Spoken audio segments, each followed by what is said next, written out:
Coffee hour, right? Yes, it's a coffee hour. All right. Well, I probably won't be an hour though. I hope everybody's okay with that. So I'll have a little slideshow here a little bit. So off and on, I'll be going back and forth, but envision your future and tenaciously achieve your dreams. That's kind of what we're going to talk about today. Really goal planning. How do you really write up your goals and make things happen? Um, I'm Kevin Juza. As you said, I'm the tenacious leader. I do coaching for executives. I also help small startups go from like 50 employees to 100 and really help them build out their teams. But today that you were talking about is how I help people get to where they want to go. And it starts with a plan. You know, Christopher Columbus thought he was going to go to the West Indies and he found us. He found America. So he had a plan, but it had to adjust. But he was in action and he found some place. So tenacity is the action of never giving up. It fuels from within. It keeps you focused on going in the right direction. So tenacity, I like to use tenacity as a word that we use as an adjective, like right now, versus using it as a descriptive after the point. And so using it as your energy. So we're going to talk about a few things here, and here's the agenda. So first, we'll start off with what is a tenacious leader? Think about yourself and your roles where you were at your peak of your career, and define yourself as a tenacious leader, as an individual who is persistent and determined in their pursuit of success. Often in the face of difficulty or opposition, they are committed to achieve their goals and objectives no matter their obstacles. They're also adaptive and resilient in the face of challenging circumstances while remaining focused on their end goals. Tenacious leaders dare to make tough decisions, stay the course, and inspire others to follow their example. I'm not going to read every slide. I just like to read this one because it's the point of what I do, and and really sit back and think about, are you a tenacious leader? Are you finding that point of never giving up to what your goals and dreams are? So here is the makeup that I use to kind of help you describe your plan. You start off with your goal. But in your goal, you kind of go into the next step, which is writing a vision and seeing where you're going to go once you reach that goal. Then we're going to assess all the skills and resources and people around you that can help you actually reach that goal. And then have some rewards. And then going into your milestones and your action plan. So we're going to go through this. And afterwards, you'll be getting a Word document kind of with this template structure for you that you can use to kind of create your own plan. So we're going to go kind of into the weeds and kind of break down these parts. And so the goal is you want your goals to be very measurable and to the point. You want to have it written out to what you want to do, but also make sure it's measurable. Make sure it's a specific outcome you want. Is it a job by April 1st, a job by June 1st, whatever your goal is that you want to get to, what is that going to look like? And then the best part of this, which is probably the hardest part, for most people in transition or executives that are always in go, always focused on others people's success, it's time for them to focus on themselves. And that sometimes is very difficult. So you sit down and write the future vision of what you want. What's that new job going to look like for you? What's the joy going to be? What's the new team going to be designed around? How are you going to feel? What's your family going to think? Are you going to be remote, or are you going to be back into a building? What is it going to look like? And this vision statement is really about 1 to 2 pages long. You can't ever go too long. You can go too short, but you can never go too long, because you really want to paint this picture as vivid as you can with emotions and excitement and what you want to feel like. That makes sense, everyone?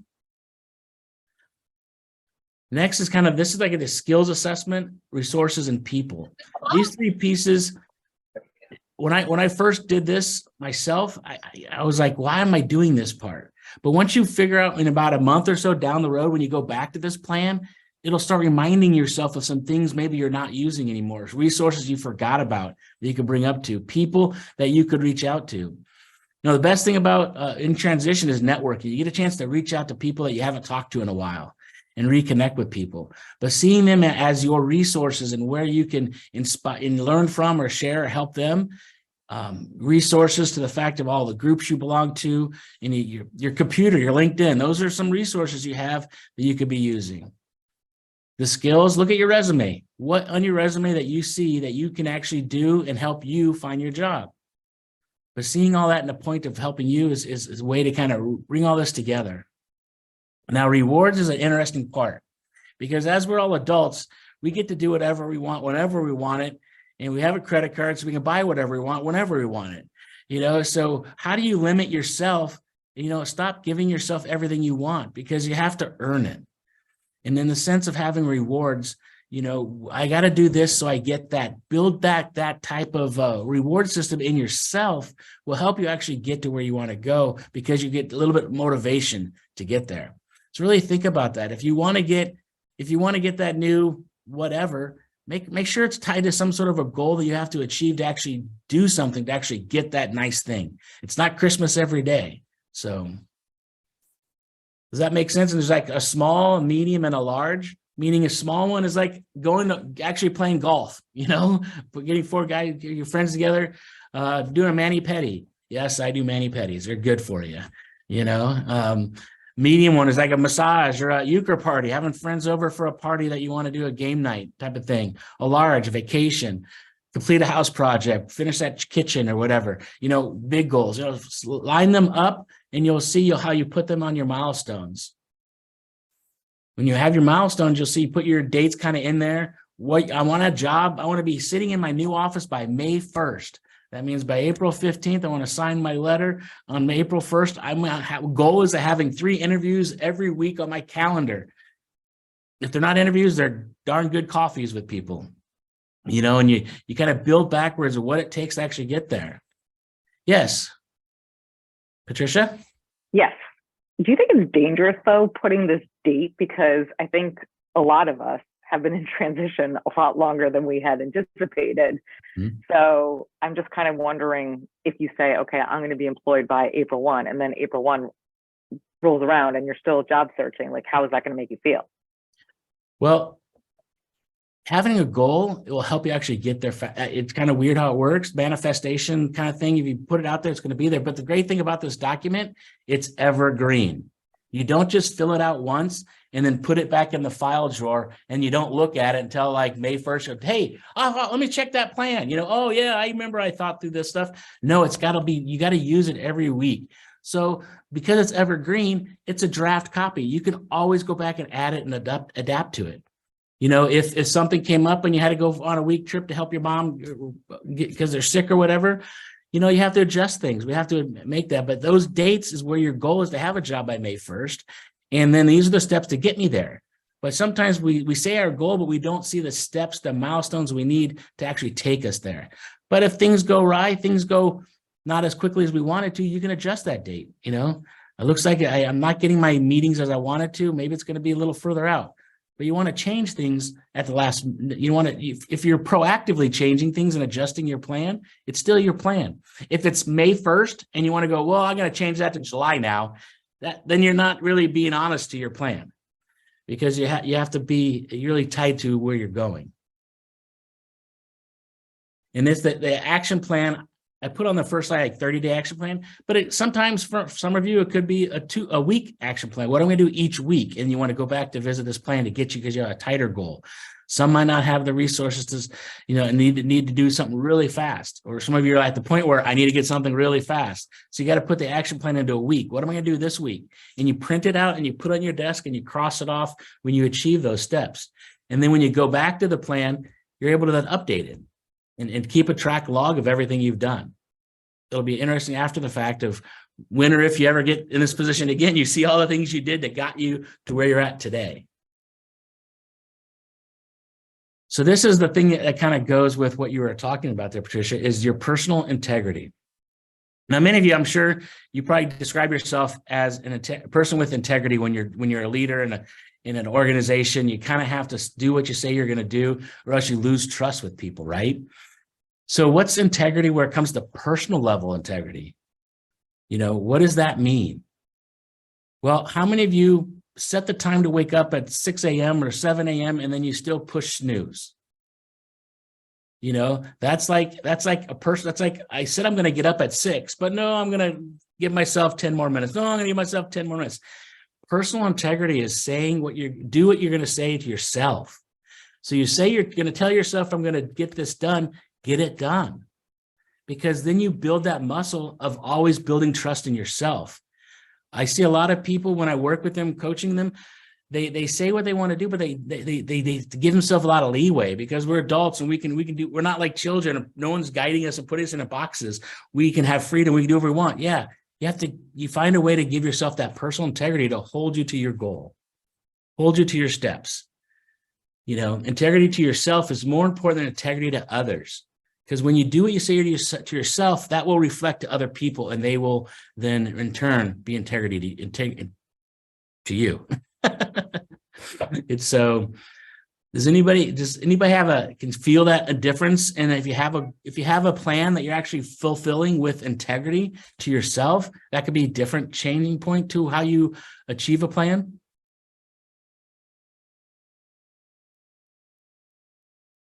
So here's a guy. I'm sorry for the picture there, but anybody ever heard of Eric Thomas? If you go on YouTube, he's got tons of stuff out there. Motivational speaker. He's a pretty fun. He's very authentic. Let me just say that. But he has a story, and then there's the link to the YouTube that he has. It is amazing. It'll really catch you. The story goes something like this. There's a young man walked into a classroom and saw the guru of his, master of his destiny, where he wanted to be. I want to be just like you type of a person. I want to get that job. I want to get that, music career. I want it, whatever that thing is. And he's the guru, somebody they look up to. And the guru said, you really want to be just like me? You want to achieve what I've achieved? He goes, yes, I do, sir. So he goes, well, meet me tomorrow at the beach in your best suit and clothes or outfit. At the beach in a suit? He goes, yep, you'll see why. So the guy goes, okay, I'll do that. And the next morning wakes up, nice suit, looking good, having fun on the beach in his nice, leather shoes, sitting out there. And the guru strolls up in a swimming suit and he goes, all right, let's go walk out in the ocean. And they walk up to the water, up to their waist. And the guys go, I don't understand this. How's this going to make me be a guru like you? Walking in water with a fancy suit. And he goes, let's go further out. The water's now like up to his shoulders. He goes, I don't see, what's this? I don't understand. He goes, well, he takes his head, the guru takes the guy's head and puts it underwater and holds it there for a minute. And the guy's like floundering.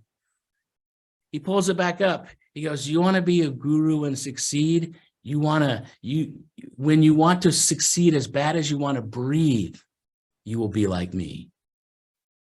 If you really want to have that job or get to that next stage in your life, how bad do you really want it? Do you want it as bad as you want to breathe?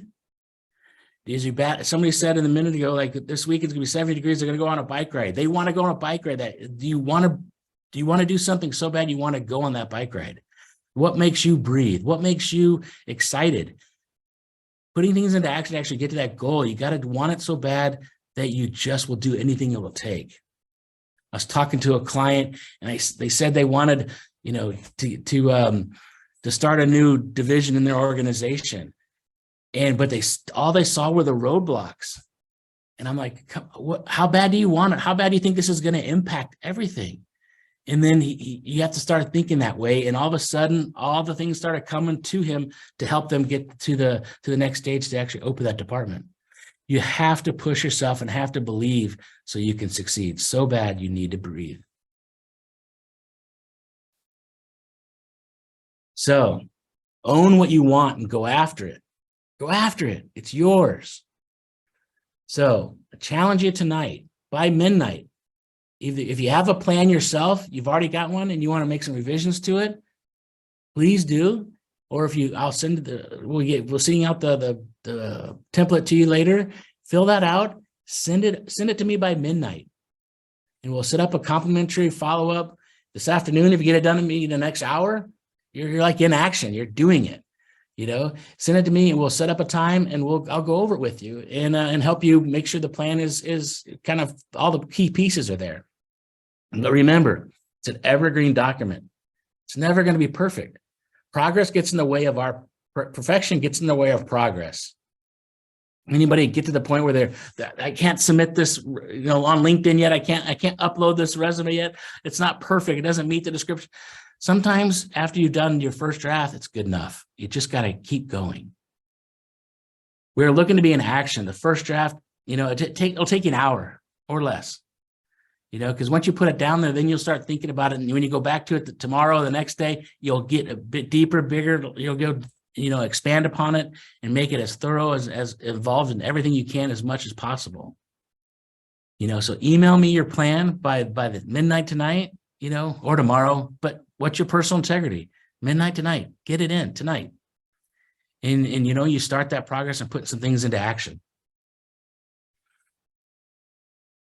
And for everybody here, if you are looking for a coach or know someone looking for a coach, I have a special for my services, basically. And coaching with Kevin, what it's all about? Well, every Monday we do a check-in on you and your goals. Where are you at and what you're going to do? It's via email or text, but it's some sort of connection where you kind of hold yourself accountable.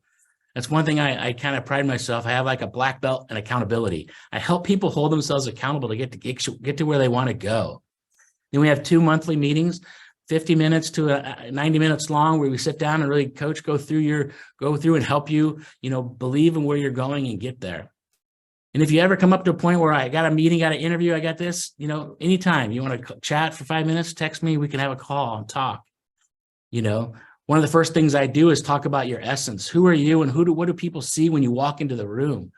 Knowing your essence and who you are will help you also define what you're looking for in your future and your jobs. What are you tenacious about and how bad do you want it? Also living with your personal integrity, holding yourself accountable. I think it's a very flexible plan. It goes after 2 months, it's month to month. So it makes it easy for you. So that's the plan. Who thinks this is a good idea? Who's going to try this tonight? I think it's a great idea.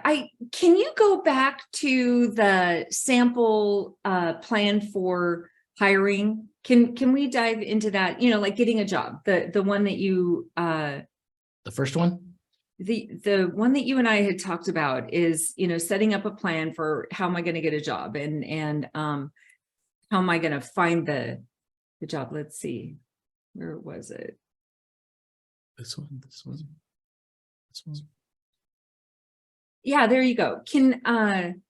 Let's take a look at that, because one of the things that we know is we've seen this for 15 years, is that people that structure their time in transition are much more successful. So this seems like a reasonable plan to put together. And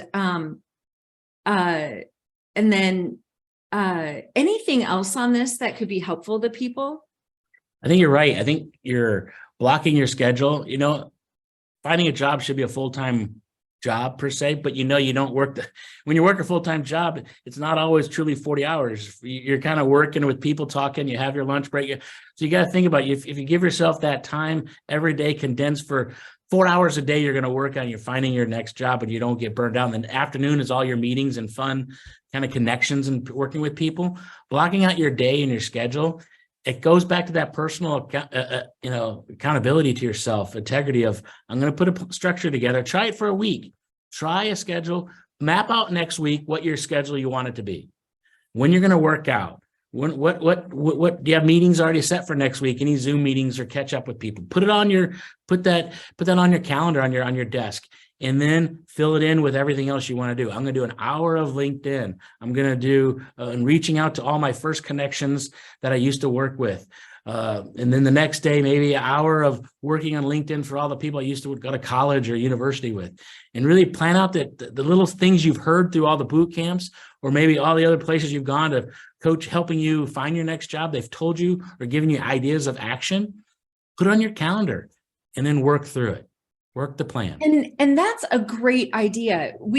I remember, so when we started boot camp, it was the horrific economy that we were all dealing with, the Great Recession.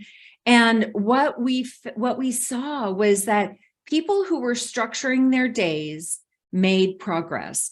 And the more people they reached out to, the more meetings that they had, the more conversations that they had with people who, may have known about something, a job. Those are the people that landed the fastest. In addition, and this is what, maybe we can touch on this, Kevin. I think the biggest thing is to keep people's spirits and their energy up. And having a plan, I think, does a huge part of that, right? But also it's so easy to get discouraged. And we're seeing this already, but saw it in the Great Recession in spades. When people continue to get ghosted or,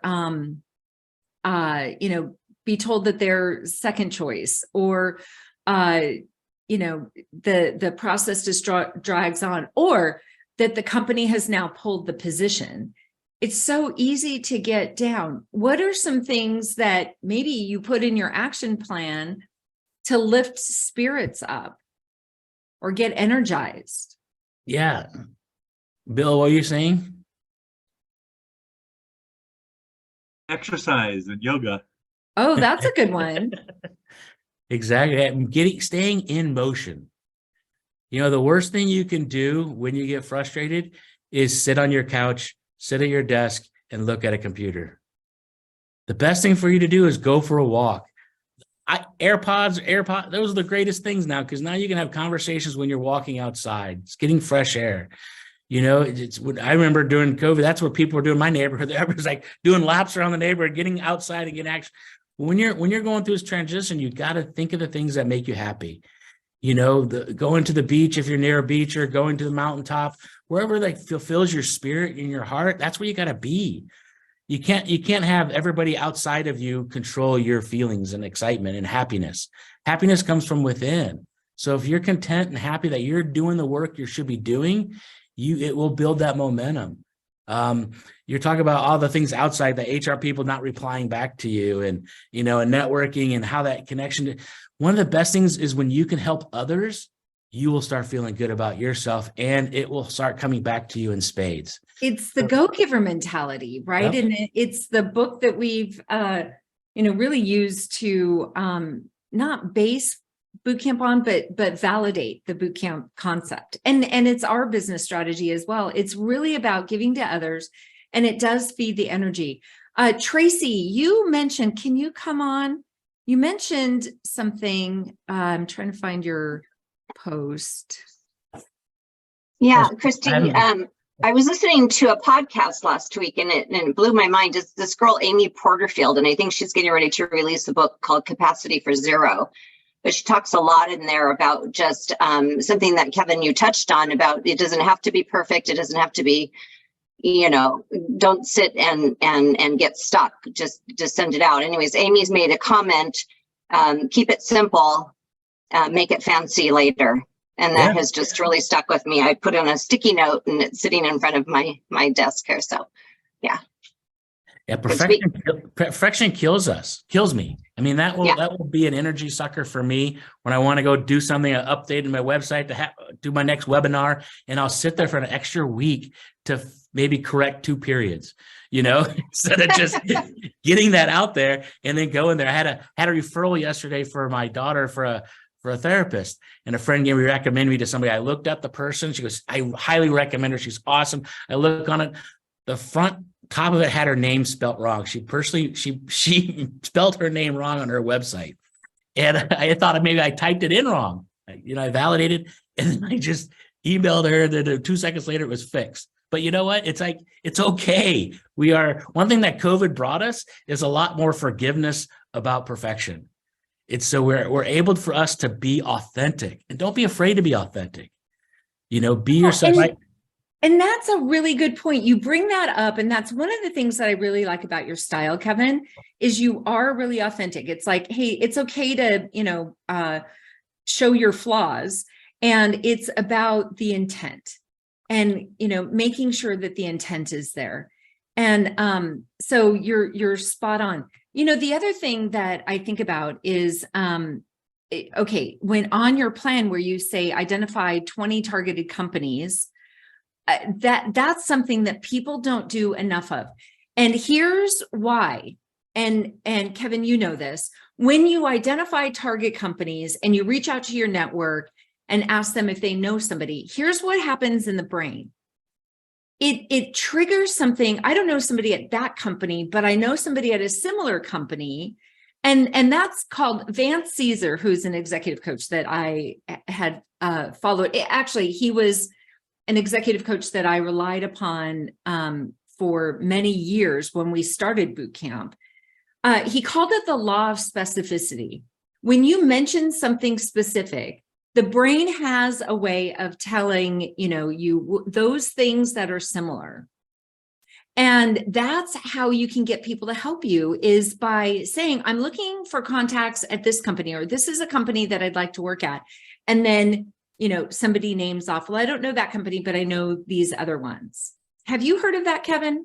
Oh yeah, definitely. It's like Darwin, the theory of Darwin, your brain is basically Darwin. Simple thinking, simplest form is your brain wants you to succeed. Your brain wants you to succeed. So tell your brain what you want, and your brain will help you make yourself successful. It's like when you're in a car and you're about to hit something. If you're staring at something, you're going to make that car hit that tree because you're looking at it. And I want to miss that tree, but I'm looking at the tree, but you're going to hit the tree. Look at the open space. Your car will go to the open space. When you're thinking about the companies you want to go to, you're going towards something you want. It might not be that company, but it's going to be something just like it. You're just going in that direction, and your brain's going to find a way to make sure you say the right things and reach out to the right people, because it wants you to be successful. But if you tell yourself, this sucks, it's been 6 months, I haven't been doing it, your brain is going to do what? Prove you right. Yep, it's been 6 months, man. Yep, this sucks. Yep. And your thoughts are going to just keep going down that spiral. You got to take it back up. Where do you want to go? And your brain will help you get there. And you're absolutely right. So many of the experts, like Tony Robbins talks about it, and Nirka talks about it. I mean, all of these experts talk about it. It's like, focus on where you're going, and that's where you want to head. The one thing that I would love to see people do more of is reach out to people in the bootcamp community, either, in the industry or in the discipline, that, because we have so many bootcamp contacts, and it's really about, network with people in the community that can introduce you to other people, and or at least keep you in mind, because it's planting seeds. And that's what you want to do more of, is plant even more seeds. So, and I've said this a million times, looking for a job is no different than sales. We're doing the same thing that all of our boot campers are doing. We're looking for opportunities to work with clients. And what that takes is a lot of resilience, for one, and it takes positive energy, and it takes outreach. So as much as we can outreach to others, the more successful we're going to be. So I'm going to put it out there. If any of you want to just reach out to me, get some time on my calendar, and I'm happy to talk about potentially people that you might want to contact within the bootcamp community or anything else. So happy to help with that. And we're all a community. And I would say definitely take Kevin up on his offer, because he's got a lot of great pearls. And Kevin, you're like the coach, like the one that's going to encourage you and pat you on the back and lift you up. So, it's like, that's your MO and that's your style. You got to, I just, when I first got into this, and people are like, well, every athlete has a coach, but not every professional has a coach. So and right now, as an adult, my wife doesn't wake up every day going, "You're doing great, Kevin. Good job. Way to go." She's like, where's my breakfast? Where's my hot water for my tea? It's like, and when you're in the office, if you're that executive, you're in between, you're a sandwich. When I work with COOs, you're like, no one ahead. You can't tell the CEO your problems, and you can't talk to the people below you your problems. You're kind of by yourself. Who do you go to that helps you get going? And that's where you need a coach. And it doesn't have to be me, but somebody that kind of helps you, holds you accountable to what you say you're going to do. That's what I do. You tell me what you want, and I just hold you accountable to what you want until you change it. So I really appreciate this opportunity. I really appreciate the comments. Well, let's take questions. Yeah. Anybody have questions? I would like to mention one thing I really liked was goals are easy. I want a job and whatever, that's easy. What's hard and what you need to do that you started with is after you set the goal, make a plan to that goal. So you're working backwards, and that's what answers that the question reverse about milestones, right? the goals being, what if I don't reach the goal? Well, if you don't reach the goal, part of the reason is maybe your plan wasn't filled out, right? I mean, it's one thing to say I want a job in April, but until I tie that to getting 3 interviews, all the other things you said. So I think making the plan out of the goal is the critical part. I think, Patricia, your question was, you don't want to be wrong when you do the goals, don't want to be off, what Right. happens if you get the job early, right? So you go off the other direction. But on the sense that when you look at that, but what did you achieve? Well, I got to the next line. I got the next milestone done. I don't, when I achieve that, then I can move to the next one. And then, you get some success along your way. Sigmund, a lot of what you mentioned, what came to mind is like project planning, right? And you start with a goal. Somebody says, okay, we got to have this launched by X date. And then you work your way backwards. And to Patricia's question was, well, I want to get a job by, say, July. What if I don't get that? And then what do I do? So Sigmund, talk a little bit about that, because I know that, it's like you understand the concept of, oh my gosh, I didn't meet my goal. Now what? Well, I think part of the idea is, again, you break your goal, the plan to the goal is the key. And as Kevin mentioned, it has its own milestones. And those are your successes. In other words, it's sort of like, I'm going to go through these 8 steps and it's going to end with me having a job. Getting the job becomes a side effect because you're reaching each of those milestones, and those are successes. So, and if it doesn't work, then maybe I didn't set my milestones right, or maybe, et cetera. Things happen. And as Kevin said, it's a living document. So you adjust as you go. But you need to break that big goal into ones that you have succeeded along the way. I got an interview. Thank God I got an interview. Yeah. That type of thing. I remember, the Great Recession, where if you had 1 interview a month, you were like ecstatic because. Oh yeah. But I mean, still, that's the key. Those are the successes. You're absolutely right. And then I'm going to go back to energy. Energy matters. Yeah. Absolutely. Okay, Patricia. So I'm not trying to be a negative Nancy. No, I know this is all good. But I was just going to say, like, there's certain things that are in your control and aren't. Like, I can control how many people I reach out to on a weekly basis, how many networking calls, how many applications I do. I don't have control over my interviews. Because one thing, when I went through outplacement service, they had that as part of our metrics, like how many interviews you were going to have in a week. Well, you know what? Like, I can apply, I can do all these reach outs, but that's out of my control. So I stopped putting that as part of my metrics that I track on a weekly basis, because again, I don't have control whether I get the interview or not. Well, and that's really great input, because you're absolutely right. What you do have control over is outreach. You have control over your energy and attitude, and you have control over how much time you invest in this.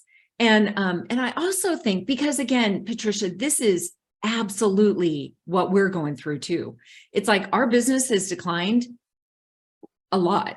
And what we're doing is, okay, it's outreach, outreach, outreach. It's positive energy, positive energy, positive energy. And it really is about, hey, let's get creative. Let's control what we can. And always know that, hey, the universe is rooting for us. We have to start with that foundation. Greg, you have a question. Yes. The one thing I'd like to add to that is when we're thinking about the things that we can't control, and that's very, very true. I still think, I'm always going by the philosophy, if you're failing to schedule, you're scheduling to fail.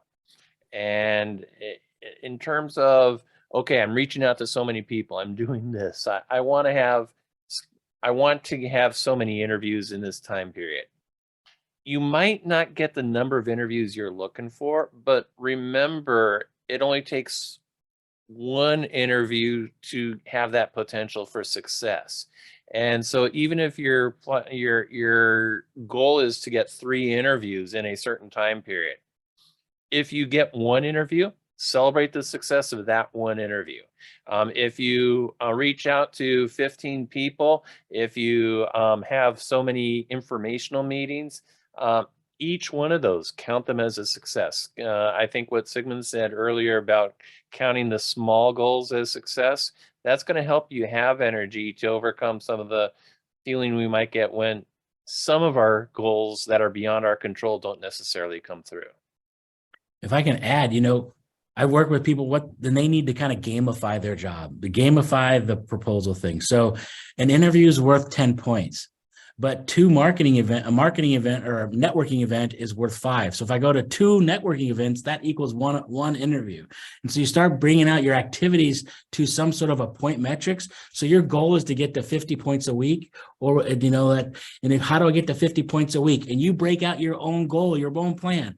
If I get 3 interviews, that's 50 points. I'm done. But if you don't do anything for next week, you're going to be at 0. So you have to start thinking this game and figure it out.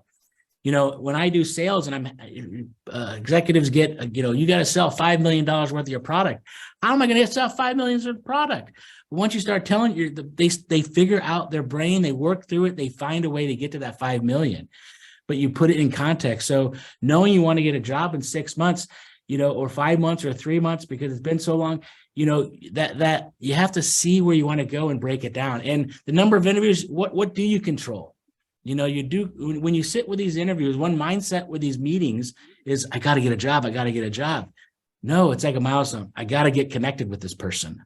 I got to get connected. I want to be a friend with this person. I want to be a colleague with this person first, and then see if that works. If we focus these interviews with, I got to get a job. I want that. I need the money. I need whatever. I need the job. It comes across. But if you're there just being genuine and connecting as a person, So true. You'll make a better connection. And, I like the Gamify. You brought up a really good point. And there's other people who have talked about that. It's like, if we gamify everything, it makes a difference, because that's how our brains are wired, is to solve problems and make things happen. And so that's a really great point. Anybody have any other questions? No, but I just wanted to thank you so much. I think all the information today is so practical. It's everything a lot of us do know. It's that we don't practice it. But I think the most important thing, Kevin, in what you're saying is the movement and the accountability. And I think holding yourself accountable to yourself, first of all, it starts to take the stress away from saying, I don't have a job. I don't have a job. What am I going to do? What am I going to do? So now you start to look at your picture in a different frame, if you will. And the most, I think if you have a buddy, it's like when if you're going to lose weight, or you want to run a marathon, you tell people, you tell all your friends, you tell your family. I think it's the same thing here. If you hold yourself accountable by telling other people, then you can check in. They'll check in with you. Somebody will ask you questions. Oh, gee, you said you were doing A, B, and C. This week wasn't a good week for A, B, and C. I did D, and So I think having a buddy to really hold you accountable is also something. But the most important things that, Krista, you also said, is that positive energy. No matter what it is, no matter how small that baby step is, it's more than you did yesterday. So Exactly. And it is, Carol, thank you so much. That you're absolutely right. Accountability partners. That's why I think, coaches are really in demand right now, because people are looking for that accountability. And it's like, groups getting together, having an accountability group. That's also a way that, people have been successful. And I remember way back when we first started boot camp, there were people that were starting accountability groups, and they were meeting. Sometimes they'd use our conference room in our office, and they were getting together and brainstorming how they could help each other, what their successes were. And what we did see is that that was really a positive way of being in community. Again, you know, that's a big reason why we hold our boot camp coffees, and is that being in community lifts up your spirits, your energy, your sense of positivity. Hiring a coach is a great way. You know, just really staying positive. And Charles Mel, love it, Charles. I like how you're showing the silver lining. Yes, the unemployment levels are the lowest, and we're still seeing, you know, people in the job market, but there's still lots of jobs out there, and we're seeing executives land. That's exactly right. And I'm just seconding kind of what you're saying, that, for example, every company that lays off, even like take an area like technology, which is still really broad when you consider all the various areas, they're laying off of area A, area 1 in technology. That doesn't mean they're not hiring in area 5 and 6 or somewhere else. Yeah, no, you're at, yeah. More. So, Yeah, you know, come together as a group, reach out to Kevin. You know, what I find is my conversations with Kevin are fun and encouraging. And Kevin, thank you so much. Any other questions? Kevin, any final thoughts? I put that challenge out there. Put your plan together. There's no having a reviewing your plan doesn't mean you have to hire me or whatever. It's not that hook. The hook is really send me your plan by midnight. You put yourself a goal. I'm going to have a plan together, or send me the one you've already put together, and we'll review it. You know, 30 minutes next week. Here you got give yourself some points there for an activity of talking to somebody, you know, and we'll meet next week. We'll review your plan. There's no hook. There's no expectation. It's just, I want to give you a chance to help you. Awesome. Okay, Hey, Tatiana. Yeah. Oh, sorry. No, please. I was just going to say, and again, whether it's not appropriate, you tell me, but like, since we have a few more extra minutes, would it be possible if we throw in some networking requests? Oh, sure. Absolutely. Go for it. Okay. I am looking for a connection for Nespresso. Anybody has any? Send them my way. I applied for a job the other day, and I think it's like a perfect fit for me. All right. Please, everybody, drop your info in chat so we can stay in touch with what you're looking for too, if you don't mind. For anyone who hasn't. Thank you for everyone who has. Yeah. Okay, Patricia, I know I'm going to check my network to see what second. I don't think I have any first degree, but I'll check for second degree and see how well I know them and see if they'll take an introduction to you. Amazing. Thank you. Another option is to check the school you graduated from and see who from your school works there, and see if you have any that you can build any connections through that. Yeah, that's always the first thing I do. Alumni associations. Yeah, that's always the first thing I do, because I come from a school that has a really good network. Alumni. Patricia, network, yeah. Use that network. You know, one of the things that I see people do a lot, they minimize the value of their network. So Terry Goldfarb, who spoke, I don't know, a couple months ago, and for years, I mean, she's the one that taught me the whole concept of, which is, you know, kind of the foundation of boot camp, of bringing people together to help people help each other. And what she, you know, would always tell people is to, you know, create a matrix of all of the contacts that you have, reach out and plant a seed with that person. And then, you know, continue down the list and make sure that it's outreach.